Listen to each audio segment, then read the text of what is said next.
What's up, YouTube? This is Red Devilosa from Red Devilosa Reviews. Falcon and the Winter Soldier has gotten a lot out of me for almost a year now, and what better way to deal with that during the month of love is to subvert the expectations and continue this critique series. I got red in my ledger. I'd like to wipe it out. Be sure to check out my breakdown of my disappointments with how Bucky Barnes was treated in the show, and what really made Carly Morgenthau and the Flag Smashers so garbage in the description down below. The next character up on the block is Sharon Carter, also known as Agent 13, as well as a new alias that we will come back to in a bit. There will be a bit of time jumping with regards to describing the events of Sharon's character, so please bear with me.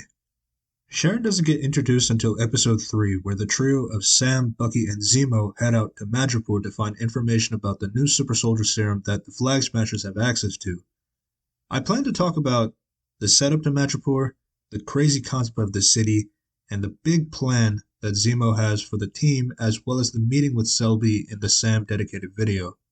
Adding some clarification, I will talk about everything between Selby's assassination by Sharon and when the Three Stooges run down the wild gunfire up until they conveniently find Sharon, where she somehow has snipers set up around the alleyway that the three were heading down. All of that as well in the Sam dedicated video. Right, with that out of the way, Sharon approaches the three in the middle of the road after all the gunfire had stopped, which is another issue as to why that is the case. Of course, Sam and Bucky are surprised to learn that Sharon is right here in Madripoor. Wow. Out of all the places in the world. At this time of year, at this time of day, in this part of the country... Sharon has a look of anger in her eyes as she sees Zemo and says, You took everything from me. "Oh sorry, wrong clip." You cost me everything. Which references back to the Winter Soldier breakout scene in Civil War. Sam de-escalates the situation by explaining to her that Zemo had a lead on who was making the new super soldier serum, which helps connect the dots for her. Bucky asks her what she's doing in Madripoor. I stole Steve's shield, remember? Thanks, Captain Obvious. I also took the wings for your ass so that you could save his ass from his ass. Yes, I was there. I know. God, the exposition is dreadful. Here's another one that I missed in the Bucky video. With time, will, and resources, the Winter Soldier programming was removed from you like a rotten fur. I'm grateful for that. I'm grateful for everything you and Sherry Zemo have done. murdered our King T'Chaka at the UN. The man who chose us, who chose me to protect him.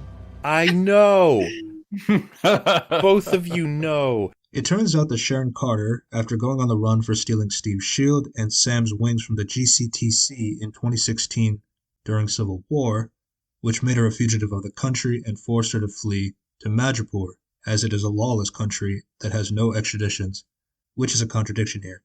She tells Sam for the last 7 years she became a hustler for her own art gallery. Before we go anywhere else, I think it's a good time to look back at what Sharon Carter has done for Steve in the past. So, shall we play a game? Let's begin. If someone tweets about this guy, I want to know about it. With all due respect, if S.H.I.E.L.D. is conducting a manhunt for Captain America, we deserve to know why. Sharon. She's nice. Like he said. Captain's orders. You picked the wrong side, Agent. Depends on where you're standing. Sharon. She's nice. Did Peggy know? She kept so many secrets. I didn't want her to have one from you. Sharon. She's nice. Tips have been pouring in since that footage went public. Everybody thinks the Winter Soldier goes to their gym. Most of it's noise, except for this. My boss expects a briefing pretty much now, so that's all the head start you're gonna get. Thank you. And you're gonna have to hurry. We have orders to shoot on sight. Sharon. She's nice.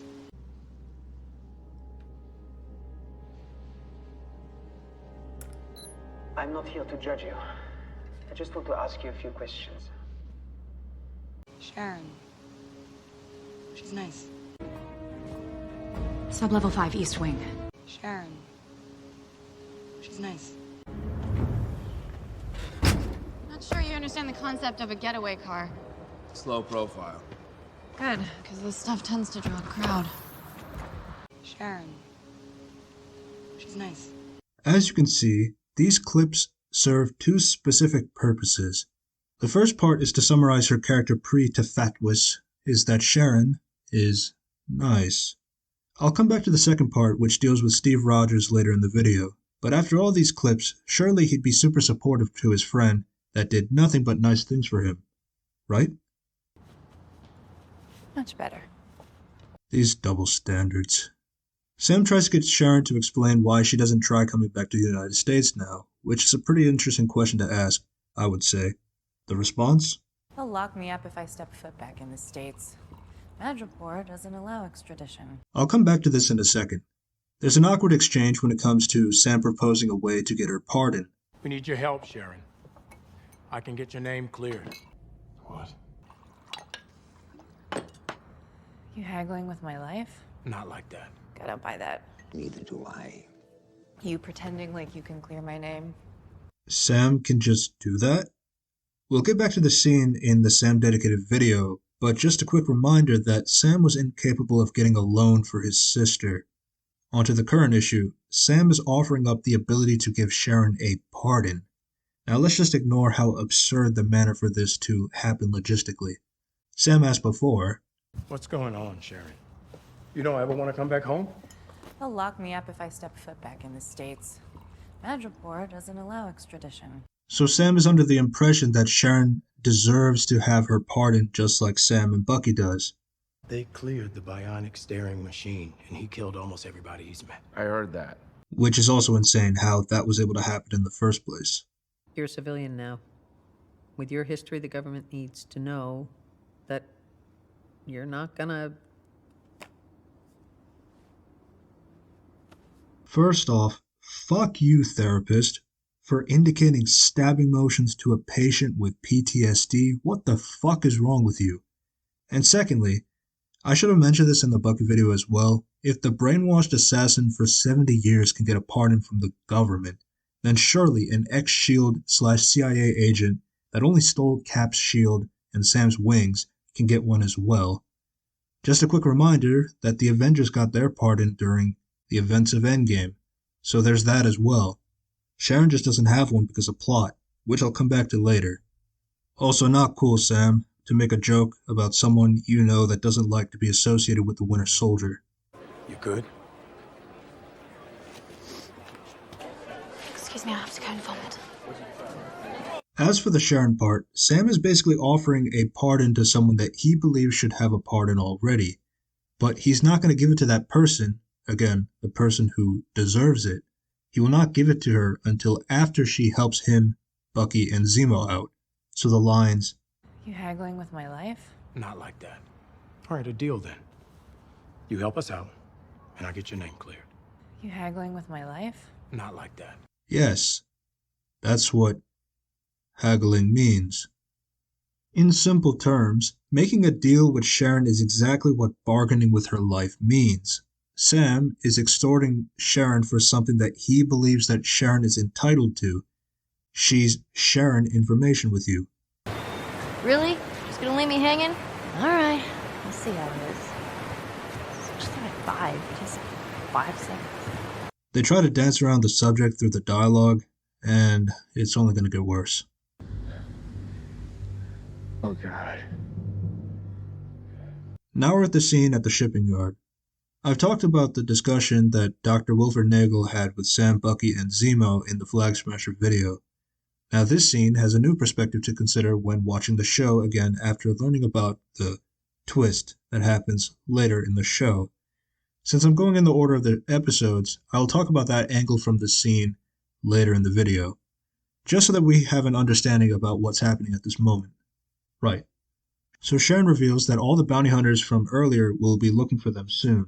That bounty on your head, the longer you're in Madripoor, the less likely you're ever leaving. How exactly are they able to find them in this discreet location? Haven't the foggiest idea. What's also strange is that Sam and Bucky have guns on them when they talk to Nagel. Zemo doesn't have a gun, which makes sense. But for some reason, Sharon doesn't have a gun. What? Guys, we have company. Oh, wow. Didn't realize we were supposed to bring guns. Sharon does have a baton in this encounter. She's lucky that none of the bounty hunters were able to get a shot off. She doesn't decide to pick up one of the guns from the people she knocked out so that it could help her out. She's even more lucky that the next two guys she finds do not have guns on them. And, hold on. Sharon's baton is now gone. Reduced to atoms. What adds more to the luck in this combat situation is that the people arrive in stages like a video game. 3 with guns, 2 without guns, then another 3 gunners.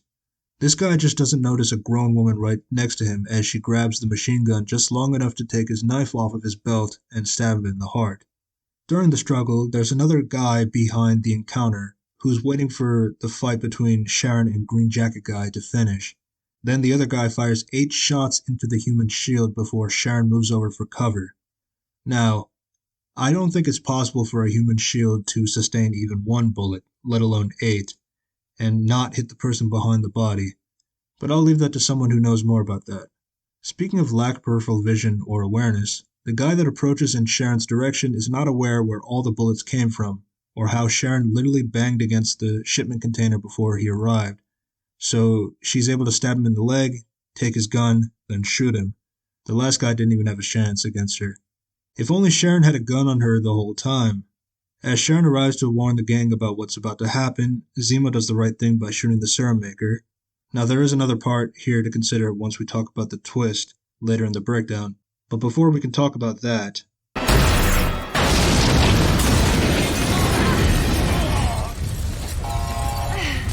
so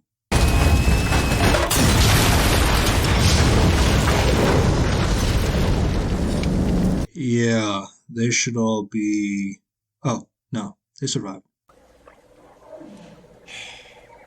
Let's ignore that the RPG guy that arrived at a particular time that was convenient, also how he was willing to fire one of those, but does not consider to maybe fire another one, just in case. After Zemo wears his comic mask for a minute, kills the bounty hunters, then somehow finds a car that was supercharged with the keys in it, Sharon decides to stay behind so that she could wait for Sam to get her pardon as he promised. I will come back to this line. We've got a big problem. Actually, a couple of them. I'll tell you in the car. Let's go. After I talk about the twist. The next 2 episodes doesn't really feature Sharon all that much, but it's best to talk about them to show how much of a plot device she was for the show. What I'm referring to is the first call Sam makes to Sharon about how Zemo was not revealing the location of where Danya's funeral is taking place. I know I owe you already, but we could use a trustworthy set of eyes on the camp. You got any more tricks in your bag? I may or may not have access to a satellite or 2. Let me see what I can do. You what? So you're meaning to tell me that Sharon had access to not 1, but 2 satellites? How did they get up there? Do they specifically belong to you? Did you hack them from someone else? If so, do they know about that? It's fine, Sam has a plot device. It's just odd to mention this after Sam was asking for a way to find Carly and the Flag Smashers. Move along. Move along. Sharon finishes the call with this. Hey, Sam. You gotta play this out. If Carly disappears, we're not gonna find that serum until it's too late. I know. The power broker went apeshit when he heard about Nagel. He wants the serum back. You killed the golden goose. That report's about to get real nasty. We will come back to this.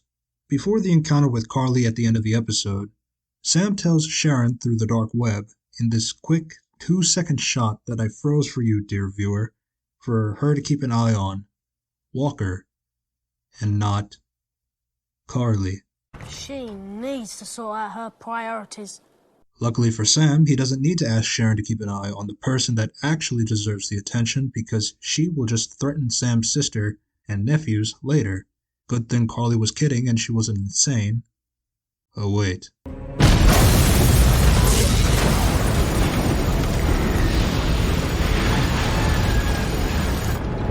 There were still people in there. This is the only language these people understand. While Sam was pouring his soul to Carly... Hey, Sam. New cap is moving. Looks like he's found them. Or maybe they found him. It's Walker. I've shown my hatred for how Sam treats Walker in the show before. However, if we consider what Sam's message to Sharon was before, he asked her to keep an eye on Walker if he were to go after Carly specifically.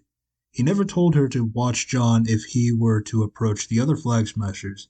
Sam and Bucky were already occupied with Carly, which is what they wanted. Even Carly wanted that as well. And I know a way that we can deal with Sam without getting involved in a direct fight. Yeah. How do you propose we do that? We separate them. And then we kill Captain America. John Walker doesn't deserve any of this bullshit, which is only happening because the plot wants John to do something quote-unquote bad. But that's for a different video. I will go past my breakdown of Sharon's call to Batroc at this point because I would like to talk about that after we get to the twist. Now we can get to the final episode, where everything should make sense?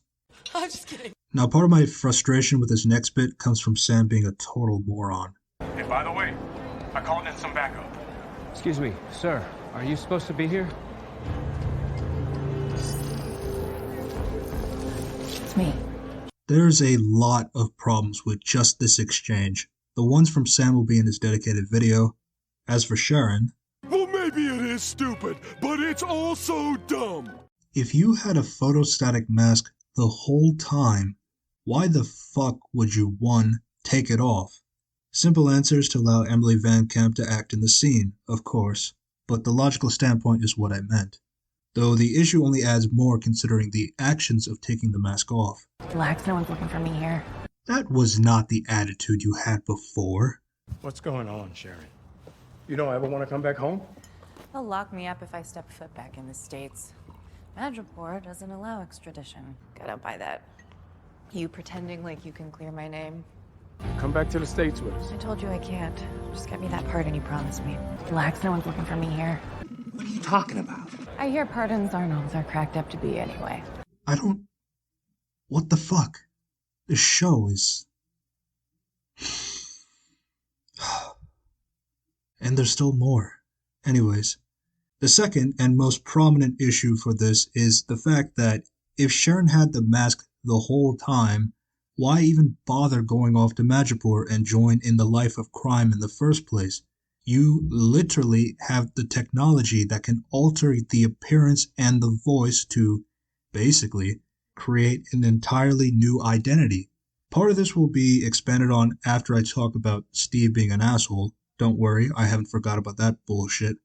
As for the masks themselves, they just create several issues that was introduced in The Winter Soldier and especially in the Black Widow movie when it was her that was the one that introduced them into the universe. Remember when Peggy Carter had to put in effort when it came to espionage? I'm looking for Mr. Raymond. I have something I'd like to sell. First store on the right. Thanks, sugar. Are you the foreman? Who's asking? Ruth Barton, City of New York Health Department. You heard of that? Yes. Well, you have not been acting like it. I've had 15 complaints that you are under direct violation of City Health Provision 42, Article 23, i.e. the care and transport of all the milk stuff. Hi, Mr. Mr. Jones. I'm Wanda. Ah, have we met? I don't believe we've had the pleasure. Are you sure? Because I never forget a face. I think I would remember meeting a handsome, important man like you, Mr. Jones. I just started here. Accounting sent me to grab a file. Accounting, eh? Those fellas are dull as dishwater. But they certainly have an eye for talent. I tell you what, I have to go to lunch. When I come back, I'll send for you, and we can crunch some numbers. I look forward to it. Oh. You arrogant plonker. Hello, Dr. Wexford. You can leave us. Are you sure? This one's a handful. Don't worry, I have protection. Now please, some privacy. We have a lot to talk about. I'm sure she'd rave about how much easier it is for her great niece to have technology that would not require effort at all. Hell, Emily's other character in Revenge had a greater understanding of espionage to the point that her fake identity is more known than her real one. One last thing about this, how the fuck did Sharon get to New York from Madripoor? Which is where Singapore is, by the way. We can't say that Sharon arrived earlier than this moment because Sam tells Bucky, Hey, by the way, I called in some backup. Excuse me, sir. Are you supposed to be here? It's me. and this implication comes from after Sam learning from the Flag Smashers' attack on the GRC from the news, which was within an hour. So Sharon either has the world's fastest plane ever, or Madripoor created the first successful teleportation device, or Madripoor made an equivalent to the Space Stone, or maybe Sharon is secretly Nightcrawler. Here's a quick, odd little scene, which I think is supposed to be the writer's way to set up the twist. Don't let him out of the building. Oops. Bucky doesn't set off the alarm, but there is this line from Black Panther about vibranium. Held sonic cannon, powerful enough to stop a tank. Traceable by metal detectors. And we got thousands of them. Sharon does have a gun on her later in the episode. I just find Bucky's quick reaction to this odd. It makes sense why a normal human like Sharon would have a gun on her when dealing with super soldier terrorist. Maybe the rest of the show should have followed by example. Bucky decides to split up after directing Sharon to the Chungus Flag Smashers. Why? Well, so he can have a phone call with Carly, of course.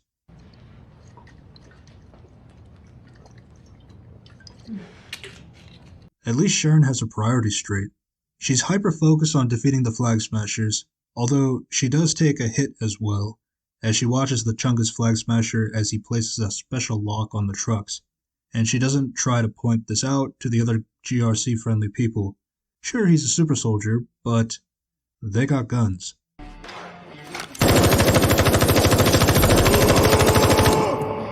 Once the trucks leave, Sharon still doesn't do anything until Bucky arrives. Seriously, Bucky, you had one job. I do agree that Bucky is the larger dumbass in this situation, but Sharon, you could have done something as well. Speaking of which... Oh my god, I'm so sorry. I didn't see you. I'm sorry.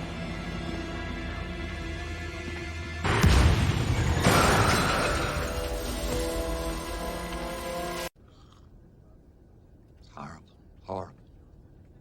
Just horrible. I can't say that I expected to see the choice of death that involves acid to the face to happen in the MCU. But there it is, I suppose. That's one down. How'd you manage that? This would be an ideal place to lie about what Sharon did to kill Chungus. Maybe she used that gun that many characters forgot they used to have, especially that flying toolbox. Mercury vapor, amongst other things. Oh. She just flat out says it. Sam and Bucky doesn't seem to care. After some fighting and Sam's ridiculous way of saving the armored truck that was falling, Batroc sends smoke screens to allow the Flag Smashers to get away. This causes their team as well as the heroes to split up during the chaos. Carly goes to the tunnels and hears her secret whistle.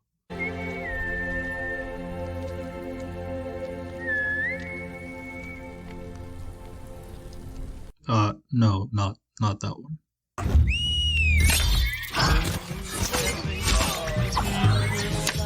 Not that one either.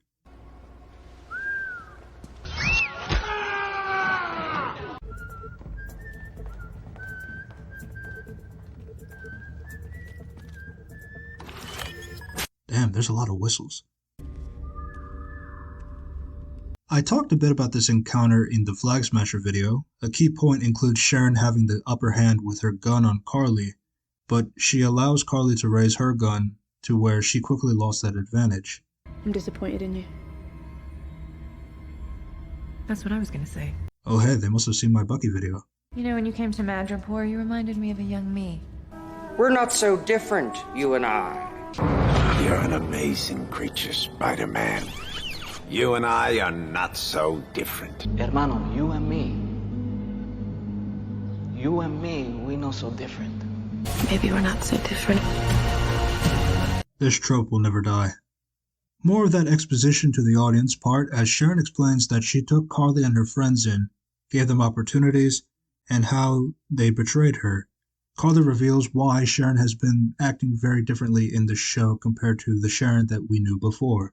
Because you wanted to control a world that hurt you. You just want me because you need your muscle back. Without our super soldiers, how much power does a power broker really have? We finally get to the twist that I've been egging on for the longest time, and...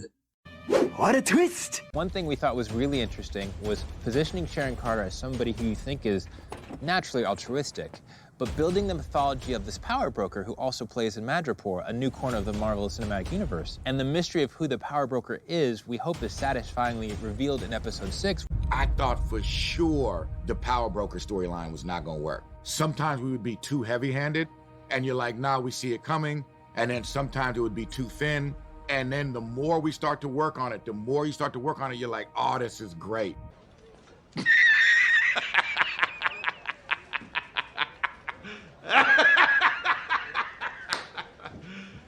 You serious? I've mentioned a lot of the scenes that are affected by this twist, but I will talk about this after going through the events of the show. So for now, Sharon is the power broker. That's great! Thank you! What is that? I've also talked about Batroc in the scene and how him pointing his gun at Carly to make his demands for more money from Sharon, otherwise he will expose Sharon as the power broker. Okay, but what does that demand have to do with pointing a gun at Carly? I can't even say that pointing the gun at Sharon would make more sense because she herself has a gun on her, so extorting her is not a good idea. I don't do blackmail.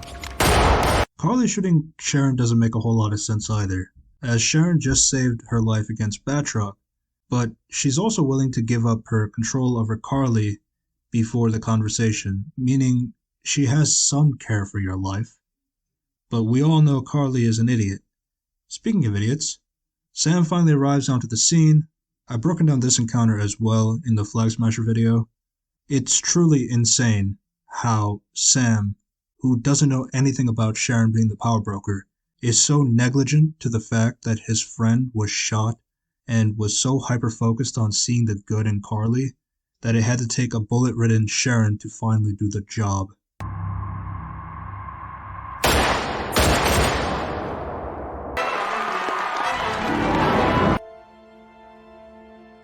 Why are you boring me? I'm right! Yeah, no. Be a complete dick to your friend, who you don't know is the power broker. Your friend that is currently bleeding out. Your friend that risked her life coming back into the country just to help you out. Your friend that just saved your life from Carly, even though you were wearing a vibranium suit. So Carly's gun should have been pointless to begin with. No, give Sharon the stink eye. Then let her walk out on her own while her guts continue to pour out. Do we need to sing the fun song? F is for friends who do stuff together. God, Sam is just... Next time, baby. I did point this out before, but I just like the reaction Sharon gives after seeing Sam cradling Carly in a meta sense. Thought that was a neat way to sum up my thoughts on what I was witnessing as well. After that whole mess and the whole other mess with Sam's speech, Sharon has still not been able to see a doctor, though they address why. We gotta get you to a hospital. She's not gonna listen. Which is still pretty stupid because I know they're just saying that because of the whole not pardoned by the state thing. I also don't like this. Look, I'm sorry for how things ended down there. No, you were right about that. I didn't forget my promise. Instead of getting her one from the start, you fucking asshole. One other thing that I'd like to mention is that the hemorrhaging that Sharon was going through took 9 film minutes from the moment she was shot until the final Sharon frame before the credit scene. Now, I say film minutes over standard minutes because Sharon had to walk out of those tunnels on her own because Sam was too busy carrying a lifeless Carly. Then Sharon would have to keep her distance from the public so that they cannot see her. All of this would take a considerable amount of time that I don't believe Sharon would have after all the external factors occurred, which is one of the considerations for evidence for this particular fan theory with regards to Sharon, which I will briefly talk about later. The last scene that the show provides us is Sharon getting her pardon. Thank you, Senator.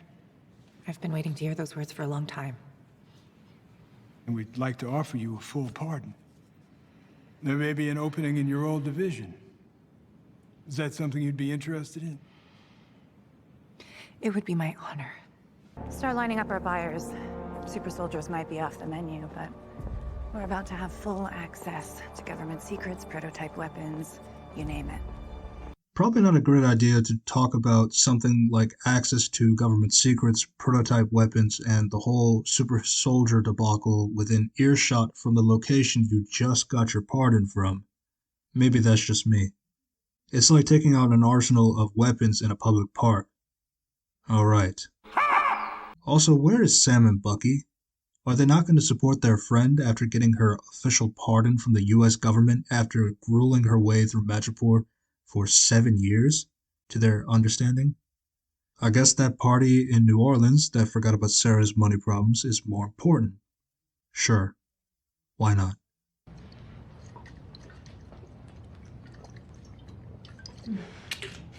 Sharon Carter has had a strange journey during the course of her inclusion of the MCU. Well, this is just isolated from the show alone. We talked about all the nice things that Sharon did in the past, as well as the lines that sum up why Sharon is the way that she is now. Because you wanted to control a world that hurt you. After a series of mishaps with the shield and such, she has had to go to a place where you can live with impunity. So with that, I believe it's time. It's time to talk about Steve Rogers.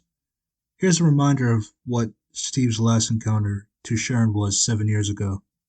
You know, he kind of tried to kill me. Sorry. I'll put it on the list too. Steve. What the hell is wrong with you? This right here is a pretty good example of taking a massive blow to a character, even if they're not in the show. There's no, that's all for now, folks, around here. If we bring back the connective tissue from a scene earlier. Unlike you, I didn't have the Avengers to back me up, so I'm off the grid in Madripoor. To which Sam brings up, Don't blow that smoke at me. I was on a run too. Is big difference. Sharon is still correct in the situation. Sam, on the other hand, addresses 2 out of the 7 years of that time that Sharon was stuck in Madripoor, but it actually doesn't. This is all going to sound like tangents, but there is a point.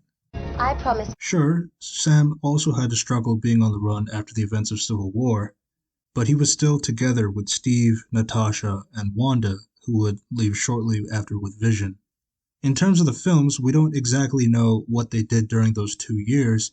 The best we have is this prelude comic from Infinity War, where the 3 of them deal with terrorists in Syria that were smuggling Chitauri weapons after getting the tip from Nick Fury.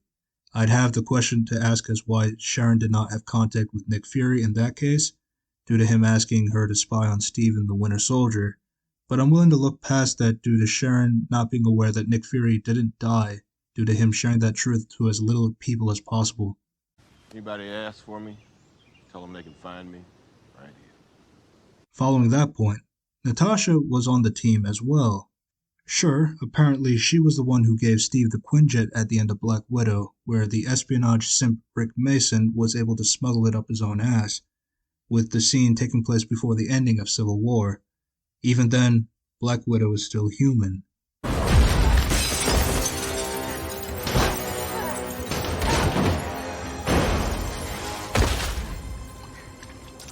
At least, I'm pretty sure. Steve has no reason not to do this for Sharon as well. Sharon is still a trained S.H.I.E.L.D. CIA agent. That can be pretty useful when you're on the run.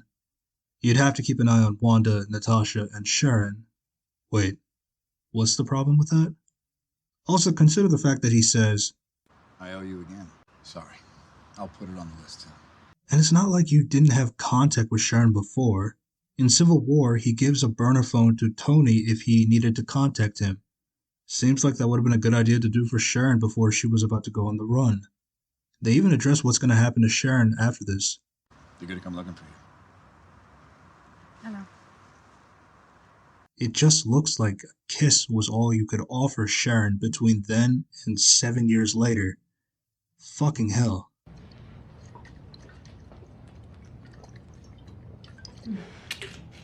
Also, you went to free your friends at the raft, no problem. If you could do that, why not? Fuck it. I'm just a broken record at this point. But what really hurts the show, with regards to Sharon's character, what affects Steve and Natasha as well, is this quick shot in Endgame. It turns out that the remaining Avengers assumed that Sharon was blipped along with the others. Add another thing to this. It's been 23 days since Thanos came to Earth. In 23 days, Stark Technology was unable to find Sharon Carter on the planet. Now here's the funny thing about this. In the show, Sam asked Torres to help him find Danya Madani. Danya Madani. She's a refugee, yeah? Okay, I'm on it. Okay, call me if you get a hit. Will do. Thanks, Torres. And in 2 minutes... They found Madani. Dead. She died in Riga, a city near the Baltic Sea. Not only does this make the Avengers look like morons for not being able to find Sharon, but it also makes Sharon's role in the show worthless. Sam already has a friend that can help him find out where Carly and the Flag Smashers were. He didn't even expect to find Sharon in Madripoor until she just appears. He also didn't expect her to have access to 2 satellites until she said so. Back to Sharon and Steve. As for this turn for the character, it's clear that the Russo brothers intended for Sharon to be blipped during the course of the 5-year period. Steve is still a dick for not helping Sharon in the 2 years before the blip, but 2 years is better than 7 years. I couldn't find a particular reasoning as to why this sort of blunder between the 2 products happened, but the simplest explanation are that they didn't check or they weren't told about the happenings of Sharon between products. Like, come on, Steve is looking at Sharon's photo as well. Look, listen.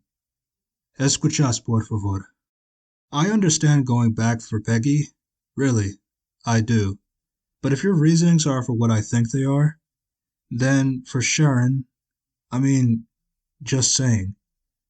There's also this deleted scene from Civil War. So this Accords thing is happening? Maybe I'll take some time off. When was the last time there wasn't a uniform hanging in your closet? Why, you don't like the outfit? Oh no, it suits you. Believe me. I think I've made my point right about now. Speaking of which, now that we've addressed why none of this should have been happening in the first place, let's now cover what they had to work with. All those references that I've made about the Power Broker will now come to fruition. When you rewatch the show, there's a lot of questions to consider when it comes to Sharon and how her actions plays a part in the story, as well as Carly. You're part of this too. How am I part of it? You'll see. Carly's interactions with the Power Broker is particularly strange when it comes to a rewatch.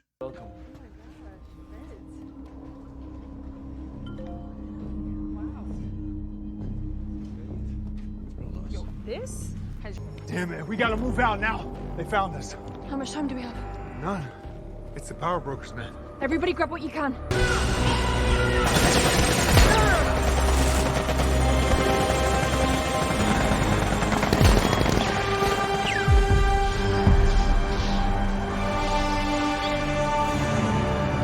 You know the Power Broker's gonna catch up with us eventually, right?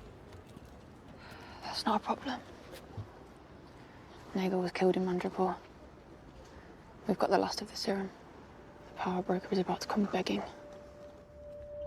So we just have the one fight ahead of us then. I'll take those odds. It's the Power Broker. You play revolutionary on borrowed time, little girl. I want the serum back, or I will find you, and I will end you. I'm disappointed in you. That's what I was gonna say. Because you wanted to control a world that hurt you. It's revealed that Carly knew Sharon was the Power Broker the whole time, and she didn't tell anybody. I was trying to see if there was any other examples of those that might have been aware that Sharon was the Power Broker.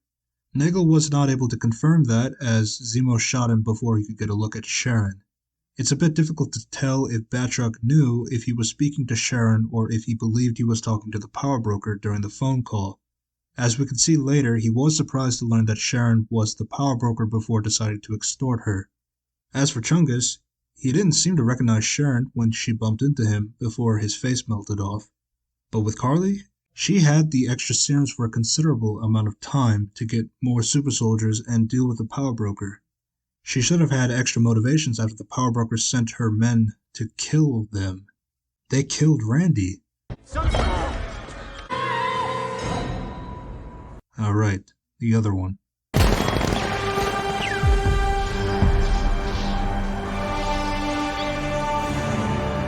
Now, Sharon is at least smart enough to know that she'll need a gun on these super soldiers, and luckily, these super soldiers are pretty stupid not to use guns themselves. Long story short, Carly is a moron. Speaking of which, Sharon's involvement with the serum maker. Now that we know that Sharon is the power broker, this affects Sharon's competence with regards to the situation. On the positive side, she is successful in keeping any sort of attention about her being the power broker from Sam, Bucky, and Zemo. She continues to be the helpful friend, even though she doesn't get the respect that she deserves from them, but also at the expense of her serum maker. This is the most important person to Sharon and her organization. She indirectly tells this to Sam. Hey, Sam. You gotta play this out. If Carly disappears, we're not gonna find that serum until it's too late. I know. Power broker went apeshit when he heard about Nagel. He wants the serum back. You killed the golden goose. Madripoor's about to get real nasty. The thing is, Sharon, that this sort of thing would have not been that necessary to begin with. Sam isn't asking to see Dr. Nagel exactly. All he's asking for is to find information regarding the super soldier serum and the whereabouts of where Carly and the Flag Smashers are. Which was pretty pointless for Sam to do that given that he did it later in the episode anyways. Sharon could use the time to hire an actor, script him into being able to answer the questions that Sam has regarding the serum and Carly. In terms of the time for Sharon to find this actor, she could just say, this might take a day or two. Finding connections in Madripoor isn't exactly a picnic, especially for someone connected to the power broker. This helps extend the amount of time that Sharon needs. She will still look good to Sam and Bucky by helping them out. It will not look good that Sharon got an actor killed by Zemo, but her serum maker would be safe. Sharon would still look odd as the 7-year gap between her journey is a wild jump, but this is something that would allow there to be a hint of competence. But no. Put your serum maker in danger and get him killed in the process.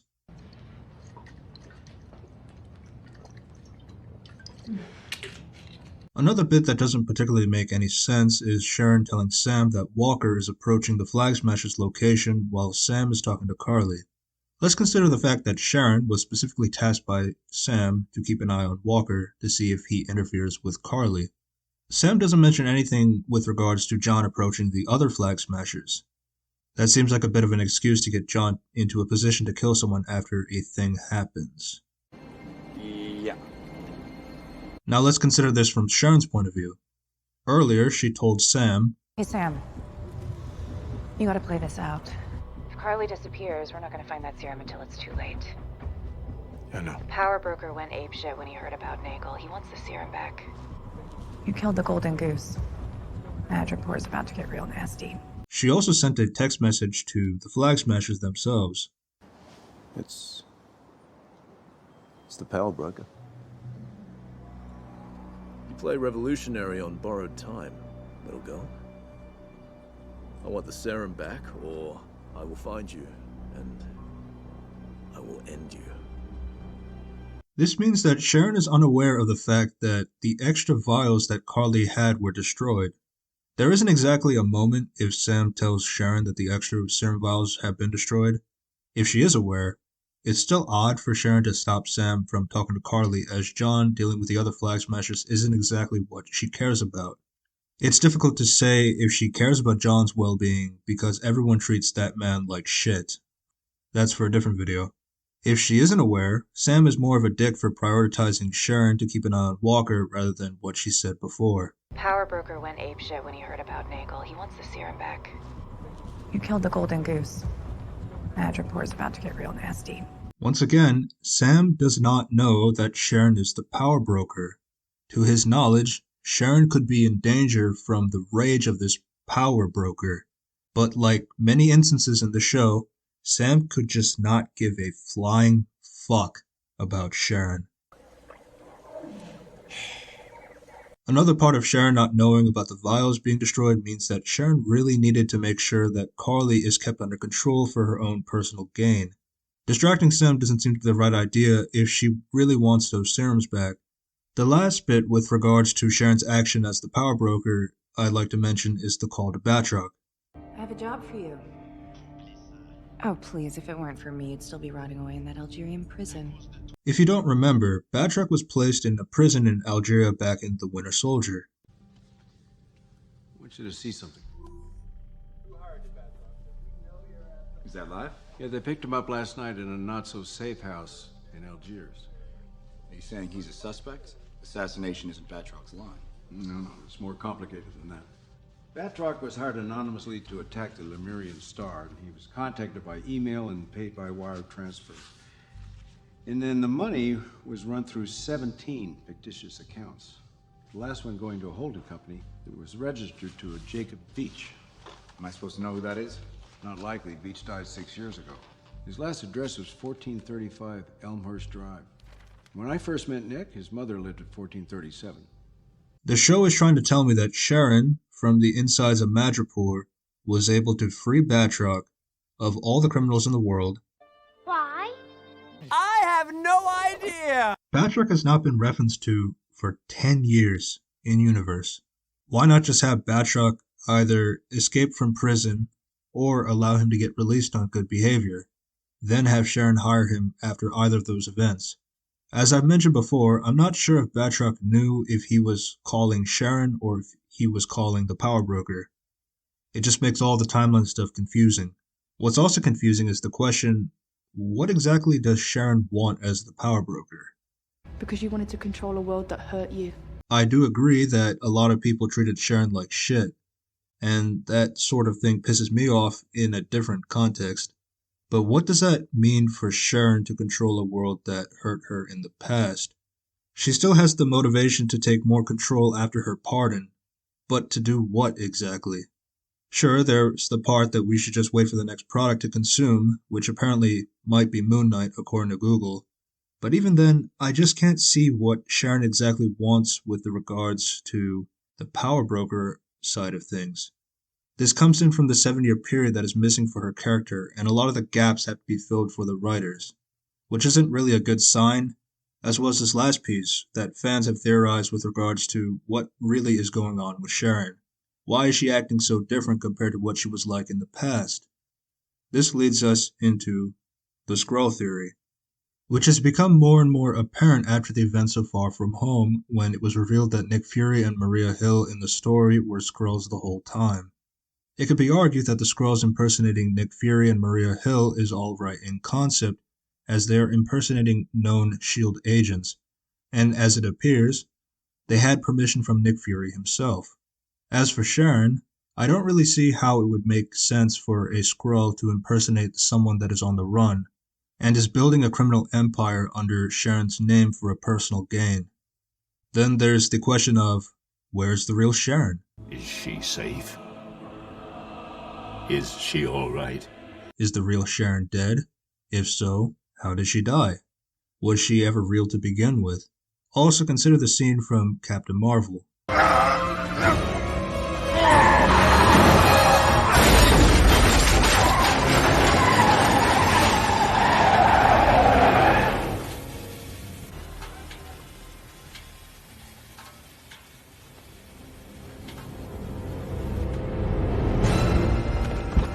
The Skrull's corpse has purple blood. Also, the Skrull reverted from Agent Coulson back to itself. As for Sharon, they don't really focus on the blood, but in this quick shot on her fingers, the blood is red. I would also imagine that the pain from getting shot would affect the Skrull's ability to control their focus on their phasing.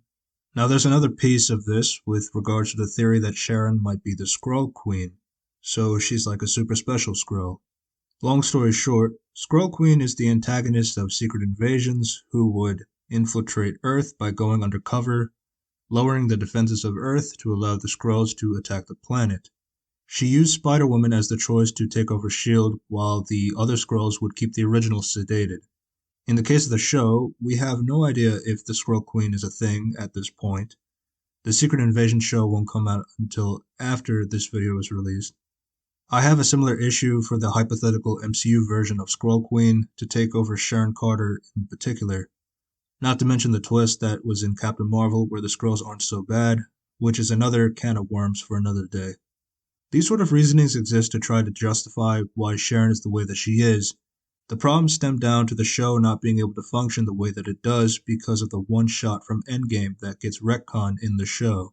And the truth was, there were so many characters in those films, you couldn't really do her character justice, nor where we had left her in Civil War. And interestingly enough, divorcing her from a relationship with Steve Rogers actually allowed us to explore a different side of the character, because now she doesn't have to be sort of the white hat who is only good. Now we can explore what happened to her as a result of Civil War and some of the more morally great choices she's had to make to survive in the universe. There is no validity as to if Sharon is a Skrull or if she was brainwashed. I fully believe Sharon was in control of her actions. And it's a damn shame because Sharon was a side character that was really helpful. This 180 to the character doesn't make any sense. There's levels of incompetence, but she still ends up getting what she wanted, mainly because Sam is really stupid, and her goal to control a world that hurt her doesn't make any sense. I think Sharon has been assassinated as a character.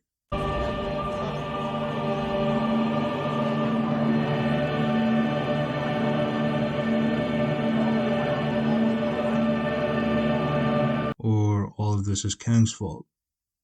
That works too. Let me know in the comments down below on what you thought about Sharon Carter, either from before or after the show.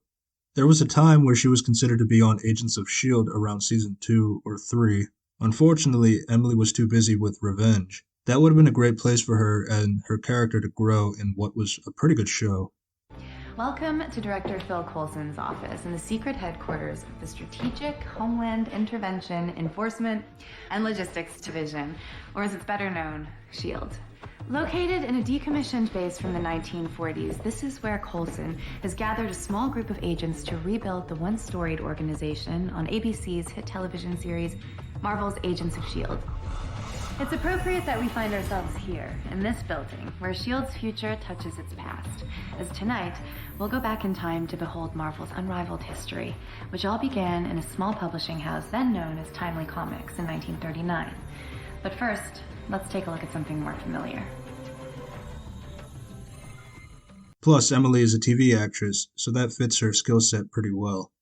I'd like to take the time to thank Puggietaur, Ultraversal, and Unity Reviews and Analyze from a Discord far, far away. Ultraversal is continuing his fan edits for the MCU as well as the Phantom Menace. Unity is currently working on his 6-part series review on Hawkeye. Here's a clip of Emily Thorne that will make sense if you know him. What is this? It's proof that Victoria knew my mother. She visited her in the hospital. It signed Charlotte Clark. Why would Victoria admit to signing it under a different name? Leave that to me. I'll do the talking. I don't know if I'm up for this. Amanda, please. Look, if we do this, if I find my mother, we can be done. You will never be done.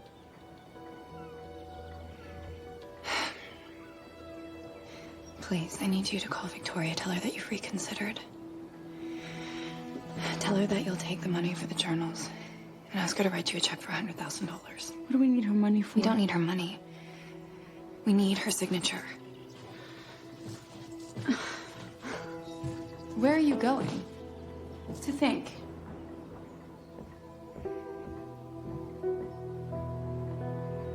Be sure to subscribe to Puggietaur, Ultraversal, and Unity from the links in the description down below.